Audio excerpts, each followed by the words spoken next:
तो ये आपको जो 36,936 का जो लॉस दिखाई दे रहा है, ये लॉस हमने बुक किया है और ये निफ्टी में बुक किया है।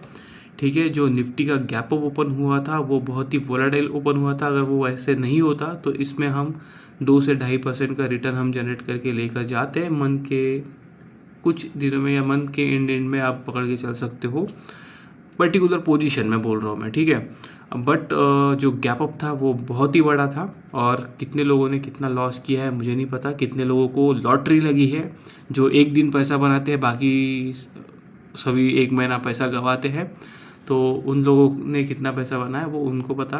ठीक है, हम कंसिस्टेंटली पैसा बनाते हैं, थोड़ा थोड़ा बनाते हैं, बट कंसिस्टेंटली बनाना पड़ता है, वो ज़्यादा इंपॉर्टेंट होता है। ठीक है, तो यहाँ पर हमने गंवाया है, बट ये पोजीशन हेज होने की वजह से मैंने उतना ज़्यादा लॉस नहीं किया। हो सकता था बहुत बड़ा लॉस अगर मैं हेज नहीं करता उसको, बट वो पोजीशन हेज थी, इस वजह से मैं थोड़ा बच गया। अब इस तरीके के जो मूव है वो बहुत ही रेयर आते हैं, तो आप ये मत सोचो कि हमेशा हमेशा ऐसे ही होने वाला है, ऐसे गैप अप होने वाला है, ठीक है, या ऐसे गैप डाउन होने वाला है। ये बहुत रेयर केसेस होते हैं मार्केट के। ठीक है, मार्केट इस तरह से बिहेव करती है, बट हमेशा उसी तरह से कैसे बिहेव नहीं करती है। तो आपको समझना पड़ेगा कि अगर हमारा गया है तो हम हेज थे, इस वजह से हमारा कम गया है, बट इस वजह से हमारा जो मंथ का रिटर्न है वो हमारा कम हो गया। ठीक है, अब जनवरी मंथ में हमारा 0.3% बना। मैं चाहता हूँ कि इस मंथ में अगर हमारा 0.5% भी बन गया, उससे थोड़ा ज़्यादा बन गया तो अच्छा ही है, बट 0.5% भी अगर बन गया तो भी चलेगा, क्योंकि जब मंथ वोलेटाइल होता है तो मुझे उसमें टिके रहना है, कुछ ना कुछ प्रॉफिट बनाना है। ठीक है, जब मंथ वोलेटाइल नहीं होते हैं उसके उस समय तो हम कुछ ना कुछ परसेंटेज बना ही लेते हैं। ठीक है, तो आप कंसिस्टेंटली कुछ ना कुछ पैसा बनाना सीखो, ना कि लॉटरी के जैसे किसी ने कॉल बाय कर लिया होगा और उसको ओवरनाइट में गैप अप मिल गया और अच्छा खासा प्रॉफिट मिल गया, वो सोच रहा होगा कि अभी तो ये ऐसे ही होने वाला है। हमेशा ऐसा होता ही नहीं है। कंसिस्टेंटली आपको प्रॉफिट कमाना है तो कुछ ना कुछ थोड़ा थोड़ा करके कमाना पड़ेगा। और जो गवर्नमेंट है उनको तो जो डील्स करनी है वो रात को ही करनी है जब मार्केट क्लोज होता है।